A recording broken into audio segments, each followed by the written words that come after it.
সারাদিন তো মৃত্যুর কথা স্মরণ করতে পারি না দুনিয়ার জন্য। দুনিয়ার এই রং তামাশা, দুনিয়ার এই লোভ লালসা বারবার এই মৃত্যু থেকে আমাকে হারায় ফেলে। অন্তত জানাজার ওই মজমায় দাঁড়ায় যখন লাশটা সামনে নিয়ে কথা বলি, ওই কয়টা মিনিট আমার ভিতরে এই কথাই থাকে যে হানজালা তুমি কিচ্ছু না, তাকায় দেখো শুয়ে আছে। এরকম একদিন তুমি বাহাদুরপুরের মাঠে শুয়ে থাকবা, সবাই তোমার জন্য দাঁড়ায় থাকবে।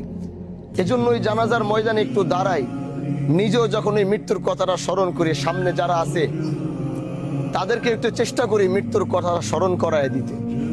যখনই যে জানাজার মজমায় যাই, কারো বাবা কারো মা, আমার হয়তো বাবা মা আছে, কিন্তু মাঝে মাঝে আমার যখন চিন্তা হয় যে আমার মা দুনিয়াতে নাই, তখন আমার শরীরের লোমগুলা দাঁড়ায় যায়। আমি সহ্য করতে পারি না।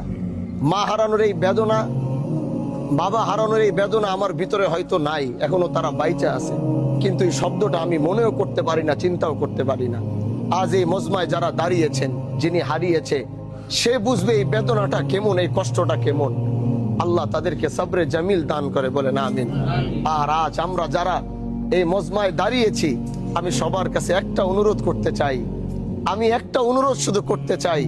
পৃথিবীর সব কিছু থেকে পালানো গেল, আল্লাহর কসম, উস জাত কি কসম জিস পে হাত পে মেরি জান হ্যায়।